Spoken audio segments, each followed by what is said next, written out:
नमस्कार विद्यार्थी मित्रांनो, मी अमोल पाटील, बीएन अकॅडमी पुणे.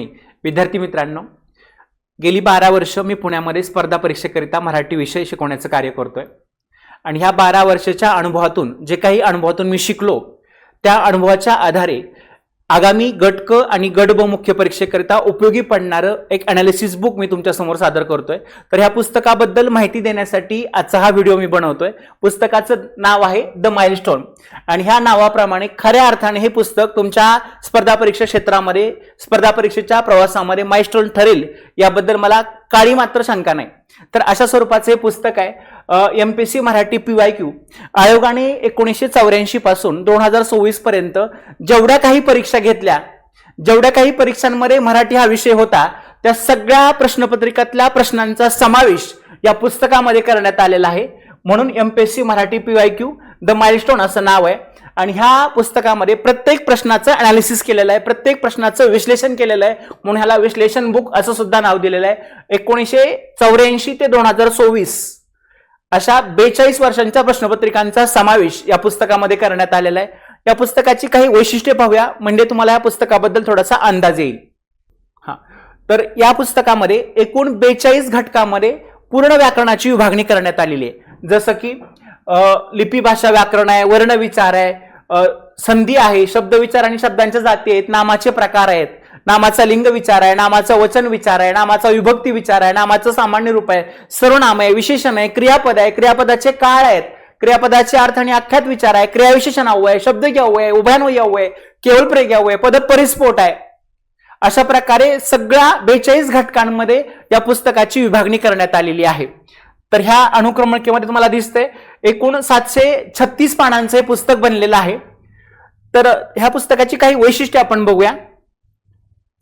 तर बघा, या पुस्तकामध्ये एकूण 20 प्रकारच्या प्रश्नपत्रिकांचा समावेश आहे. इथे 19 लिहिलंय, पण वास्तविक 20 प्रकारच्या प्रश्नपत्रिका आहेत. म्हणजे 20 प्रकारच्या परीक्षा आहेत. जसं की राज्यसेवा मुख्य परीक्षा, गट ब मुख्य परीक्षा, गट क मुख्य परीक्षा, PSI, STI, ASO, त्यानंतर एक्साईज, कर सहाय्यक, लिपिक, वनसेवा, कृषी सेवा, अभियांत्रिकी, departmental PSI, departmental STI, departmental ASO, त्याचबरोबर अनुवादक, समाज कल्याण, टंकलेखक, अशा वेगवेगळ्या परीक्षांचा समावेश या पुस्तकामध्ये करण्यात आलेला आहे. म्हणजे या पुस्तकामध्ये एकूण 20 परीक्षेमध्ये घेतले जाणारे प्रश्न आहेत. 145 प्रश्नपत्रिकांचा समावेश याच्यामध्ये केलेला आहे आणि ह्या 145 प्रश्नपत्रिका ह्या 20 परीक्षांमध्ये घेतल्या गेलेल्या आहेत. परीक्षा 20 प्रकारच्या आहेत आणि प्रश्नपत्रिका मात्र 145 आहेत आणि गेल्या 42 वर्षांच्या प्रश्नपत्रिकांचा समावेश या पुस्तकामध्ये करण्यात आलेला आहे. या पुस्तकातील सर्व प्रश्न हे ए संचानुसार आहेत. आयोगाचा जो ए सेट आहे त्या ए सेट नुसार हे सगळे प्रश्न घेतलेले आहेत. याला काही अपवाद आहेत, ते अपवाद सुद्धा मी इथे कंसात दिलेले आहेत. बघा, STI मुख्य परीक्षेचा पेपर आहे 11 डिसेंबर 2011चा आणि त्याचबरोबर लिपिक परीक्षेचा 2007चा पेपर आहे. एवढे 2 पेपर आयोगाने डी सेटचे दिले होते, म्हणून आपल्याला ते डी सेटचे घ्यावे लागले. बाकी आयोगाच्या वेबसाईटवरती जेवढे काही पेपर उपलब्ध आहेत तेवढे सगळे ए सेटचे आहेत, म्हणून सगळे ए सेटचे पेपर, हे सगळे ए सेटचे प्रश्न आपण या पुस्तकामध्ये समाविष्ट केलेले आहेत. म्हणजे एखाद्या प्रश्नाला तुम्हाला जर टॅली करून बघायचं असेल आयोगाच्या प्रश्नपत्रिकेची, तर ए सेट मधला प्रश्न बघा, त्याचं उत्तर सुद्धा ए आन्सर की मध्ये बघा, म्हणजे आपलं उत्तर आणि प्रश्न दोन्ही चुकणार नाही जर बघायचं असेल तर. त्याच्यासाठी ही माहिती मी तुम्हाला सांगितली. त्याच्यानंतर आताच मी तुम्हाला सांगितलं की आयोगाने जे काही प्रश्न विचारलेले आहेत त्या प्रश्नांचं 42 उपघटकांमध्ये विभागणी या पुस्तकात करण्यात आलेली आहे. आणि हे 42 घटक कशा प्रकारे विभागलेले आहेत, तर यातला प्रत्येक घटक हा 9 भागांमध्ये विभागलाय. आता हे 9 भाग कोणते कोणते आहेत, तर राज्यसेवेचा स्वतंत्र विभाग याच्यामध्ये आहे आणि गट ब चा स्वतंत्र विभाग याच्यामध्ये आहे, गट क चा स्वतंत्र विभाग याच्यामध्ये आहे, PSI, STI, ASO च्या परीक्षांचा स्वतंत्र एक वेगळा विभाग बनवण्यात आलेला आहे. त्याचबरोबर एक्साईज मुख्य परीक्षा, टॅक्स असिस्टंट आणि लिपिक ह्या 3 परीक्षांचा एक वेगळा विभाग बनवण्यात आलेला आहे. वनसेवा, कृषी सेवा, अभियांत्रिकी यांचा एक वेगळा विभाग बनवण्यात आलेला आहे. त्याचबरोबर खात्यांतर्गत PSI, STI, ASO यांचा सुद्धा एक वेगळा विभाग बनवण्यात आलेला आहे. त्याचबरोबर अनुवादक, समाज कल्याण या परीक्षांचा सुद्धा एक वेगळा विभाग बनवण्यात आलेला आहे. आणि 2000च्या पाठीमागे ज्या संयुक्त परीक्षा होत होत्या 1984 ते 2000 पर्यंत, तर अशा परीक्षांचा सुद्धा एक वेगळा विभाग बनवण्यात आलेला आहे. त्याच्यामुळे या पुस्तकातला कुठलाही एखादा विभाग घेऊन, म्हणजे अगदी गट ब परीक्षा निवडून गट ब चे सगळे प्रश्न तुम्ही सोडवू शकता. राज्यसेवा निवडली तर राज्यसेवेचे सगळे प्रश्न तुम्हाला सोडवता येणार आहेत. गट क निवडली तर गट क चे सगळे प्रश्न तुम्हाला सोडवता येणार आहेत. कुठलीही एक परीक्षा घेऊन, कुठलाही एक घटक घेऊन त्यातला कुठलीही एखादी परीक्षा निवडून तुम्ही प्रश्न सोडवू शकता. ते कसं आहे मी पुढे तुम्हाला दाखवणार आहे. त्याचबरोबर ह्या पुस्तकातलं सगळ्यात महत्वाचं वैशिष्ट्य आहे, या पुस्तकामध्ये प्रश्नाच्या खाली जी स्पष्टीकरणं दिलेली आहेत त्या स्पष्टीकरणामध्ये टिपा काही गोष्टीमध्ये दिलेल्या आहेत. तर त्या टिपा अत्यंत महत्वाच्या आहेत. का महत्वाच्या आहेत? तर टिपा या अंतर्गत एखादा प्रश्न जर आयोगाने रद्द केला असेल तर तो का रद्द केला हे सांगितलेलं आहे. दुसरी गोष्ट, एखाद्या प्रश्नाची 2 उत्तर निघत असतील, आयोगाने एकच दिलं असेल कुठलं तरी, पण उत्तरं 2 निघत असतील तर टीप या अंतर्गत ते उत्तरं 2 कोणती आहेत आणि ती 2 उत्तरं का निघतात हे देखील सांगितलेलं आहे. एखाद्या प्रश्नाचं उत्तर आयोगाने चुकीचं दिलं असेल तर ते उत्तर का चुकीचं दिलेलं आहे, म्हणजे आयोगाचं उत्तर कसं चुकीचं आहे आणि त्याचं योग्य उत्तर काय आहे हे सुद्धा दिलेलं आहे. संदर्भासहित त्याचं स्पष्टीकरण सुद्धा आपण तिथं केलेलं आहे. हा तुम्हाला फायदा होऊ शकतो की तुमचं उत्तर 3 नंबर निघतंय, आयोगाचं उत्तर 2 आहे, मग बरोबर कोणाचं, तुमचं की आयोगाचं, हे जर तुम्हाला बघायचं असेल तर त्या प्रश्नाखाली दिलेली टीप वाचा, म्हणजे तुम्हाला कळून जाईल की नेमकं उत्तर तुमचं बरोबर आहे का आयोगाचं बरोबर आहे ते. तर हा एक महत्वाचा मुद्दा त्याच्यामध्ये आहे. त्याच्यानंतर या पुस्तकामध्ये प्रत्येक प्रश्नाचं सखोल स्पष्टीकरण दिलेलं आहे, म्हणजे तुम्हाला वेगळा संदर्भ वापरायची गरजच नाही. प्रश्न सोडवा, त्याची उत्तरं चेक करा आणि त्याची स्पष्टीकरण वाचा, तो घटक तुमचा पूर्ण होईल. अशा पद्धतीनं सगळ्या संकल्पना जेवढं काही आयोगाने विचारलंय त्याच्यापेक्षा कितीतरी अधिक माहिती तुम्हाला या स्पष्टीकरणामध्ये वाचायला मिळणार आहे. फक्त प्रश्नाचं स्पष्टीकरण नाही तर प्रश्नामध्ये जे पर्याय असतात त्या पर्यायांचं सुद्धा स्पष्टीकरण मी दिलेलं आहे. अशा स्वरूपाचं हे पुस्तक बनलेलं आहे. तुम्हाला अत्यंत मार्गदर्शन करणार हे पुस्तक आहे. मराठीमधला कुठलाही प्रश्न तुम्हाला या प्रश्नाचं उत्तर मिळणार आहे, कुठलाही प्रश्न असू द्या त्या प्रश्नाचं उत्तर या पुस्तकामध्ये निश्चितपणे तुम्हाला मिळणार आहे आणि योग्य प्रकारे मिळणार आहे. तुमची कुठलीही शंका राहू द्यात. त्याच्यानंतर आताच मी तुम्हाला सांगितलं की 1984 ते 2024 पर्यंतचे सगळे प्रश्न याच्यामध्ये दिलेले आहेत. त्याच्यानंतर पुढे जाऊया. ह्या पुस्तकाचं आणखी एक वैशिष्ट्य तुम्हाला सांगतो. आता बघा, हा 9 नंबरचा प्रश्न उदाहरण दाखल मी तुम्हाला दाखवतो. हा राज्यसेवेचा प्रश्न आहे. राज्यसेवा मुख्य परीक्षा 4 डिसेंबर 2021 4 नंबरचा प्रश्न आहे हा. या लोकांचे अज्ञान पाहून मला दुःख होते.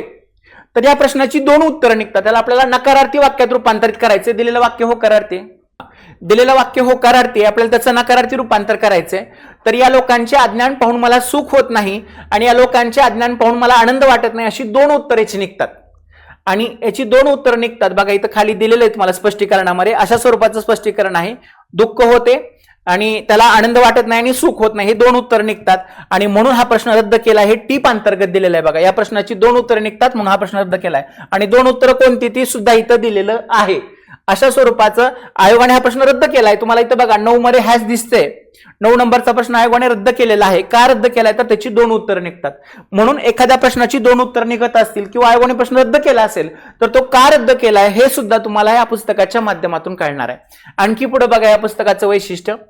या पुस्तकामध्ये जे काही प्रश्न आहेत सगळे प्रश्न त्या प्रश्नाच्या कंसामध्ये तो प्रश्न कुठल्या परीक्षेचा आहे. जसं की हा प्रश्न गड मुख्य परीक्षेचा आहे. ही परीक्षा कुठल्या दिवशी झाली होती? 11 सप्टेंबर 2022 रोजी ही परीक्षा झाली होती आणि त्या परीक्षेमध्ये हा प्रश्न विचारला होता आणि त्या परीक्षेमध्ये हा प्रश्न ए सेट मध्ये कुठल्या क्रमांकाला आहे ते सुद्धा इथं दिलेलं आहे. 22 नंबरचा प्रश्न आहे. जर तुम्ही गड मुख्य परीक्षेचा 11 सप्टेंबर 2022 पेपर काढून बघितला आणि त्याच्यामधला 22 नंबरचा प्रश्न बघितला तर हा प्रश्न तुम्हाला दिसणार आहे. हे कशासाठी दिलेलं आहे? जर ह्या पुस्तकातल्या एखाद्या प्रश्नाबद्दल तुम्हाला शंका निर्माण झाली, त्याची खात्री करायची असेल तर तुम्ही यानुसार जावा, आयोगाचा पेपर काढा, त्या आयोगाच्या पेपरमध्ये गड ब काढा, गड ब मध्ये 11 सप्टेंबर 2022 पेपर काढा, त्याच्यामध्ये 22 नंबरचा प्रश्न काढा, हा दिसेल आणि मग या दोघांमध्ये काही साम्य का फरक आहे हे तुमच्या लक्षात येईल आणि तुमच्या मनामधली शंका दूर होईल. ती दूर होण्यासाठी हे सगळं देण्यात आलेलं आहे. पुढं आणखी एक वैशिष्ट्य सांगतो या पुस्तकाचं.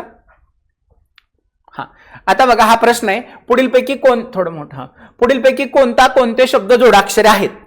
आता या प्रश्नाचं, हा प्रश्न कधी विचारलाय बघा, गड मुख्य परीक्षा 28 जुलै 2019 17 नंबरचा प्रश्न आहे. तुम्ही टॅली करू शकता, जाऊन बघू शकता तिथं की हा प्रश्न 17 क्रमांकाला आहे का.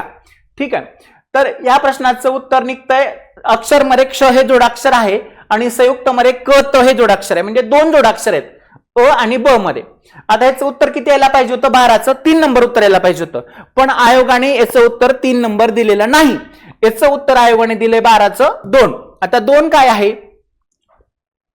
फक्त संयुक्त उत्तर दिलंय. अक्षर मधल्या क्षला आयोगाने जोडाक्षर मानलेलं नाही. पण आपल्याला माहित आहे की क्ष हे जोडाक्षर आहे, ते नाही असं नाही. म्हणजे इथं आयोगाचं उत्तर चुकलेलं आहे. तर आयोगाचं उत्तर वेगळं निघतंय, तुमचं उत्तर वेगळं निघतंय. मग खरं उत्तर कोणाचं हे बघण्यासाठी ह्या प्रश्नाच्या खाली जे स्पष्टीकरण दिलंय ते स्पष्टीकरण वाचा. जोडाक्षराची कन्सेप्ट दिलेली आहे. 2 किंवा अधिक व्यंजने एकत्र आली की संयुक्त व्यंजन बनतं. 2 किंवा अधिक व्यंजने एकत्र आली की संयुक्त व्यंजन बनतं आणि त्या संयुक्त व्यंजनामध्ये एक स्वर मिसळला की जोडाक्षर बनतं. ही जोडाक्षराची संकल्पना दिलेली आहे आणि त्या संकल्पनेनुसार क्ष मध्ये क श ही 2 व्यंजन आणि अ एक स्वर मिसळलाय म्हणजे ते जोडाक्षर आहे. क त ही 2 संयुक्त व्यंजन आहेत आणि त्याच्यामध्ये अ स्वर मिसळलाय म्हणजे जोडाक्षर आहे. याचाच अर्थ असा आहे की अक्षर आणि संयुक्त हे दोन्ही शब्दामध्ये अनुक्रमे क्ष आणि ज्ञ ही जोडाक्षरे आहेत आणि गृहपाठ शब्दामध्ये गृह हे अक्षर आहे, ह हे अक्षर आहे, पाठ हे अक्षर आहेत. म्हणजे फक्त अक्षरेच आहे, जोडाक्षर नाही. मग ह्याचं उत्तर यायला पाहिजे होतं अ आणि ब बरोबर. आयोगाने फक्त ब बरोबर दिलंय म्हणजेच आयोगाचं उत्तर चुकीचं आहे हे लक्षात घ्या. आणि तर सांगितलंय तुम्हाला की आयोगाचं उत्तर चूक आहे. योग्य उत्तर आहे पर्याय क्रमांक 3 जे तुमचं आणि माझं एकच येणार आहे. यातून तुम्हाला कळेल की प्रश्न आयोगाचा चुकलाय का आपला चुकलाय. आता तुम्ही कन्सेप्च्युअल गेलात आणि प्रश्नाचं उत्तर काढलं तर तुम्ही अ आणि बच काढणार आहात, तुम्ही फक्त ब काढणार नाही आहात. म्हणजे तुमचं उत्तर अ आणि ब येणार आहे, पर्याय क्रमांक 3 येणार आहे. जे आयोगाचं उत्तर नसणार आहे तुमचं असणार आहे. मग तुमचं खरं का आयोगाचं खरं हे बघायचं असेल तुम्ही जी टिप वाचा, तुमच्या लक्षात येईल तुमचं उत्तर बरोबर आहे. हा फायदा ह्या पुस्तकाच्या माध्यमातून तुम्हाला होणार आहे. असं प्रत्येक वेळी केलेलं आहे, प्रत्येक घटकामध्ये केलेलं आहे. जिथं जिथं डाऊट आहे तिथं तिथं मी क्लिअर करण्याचा प्रयत्न केलेला आहे. आणि एवढं सगळं क्लिअर केल्यानंतर तुम्हाला प्रश्न सोडवण्यासाठी कुठलाही अडथळा येणार नाही. तुम्ही सलगपणे प्रश्न सोडवू शकता आणि आपला आत्मविश्वास वाढवू शकता. अशा स्वरूपाचं हे पुस्तक आहे. हे पुस्तक जरूर खरेदी करा आणि आपल्या अभ्यासाला योग्य दिशा द्या. धन्यवाद.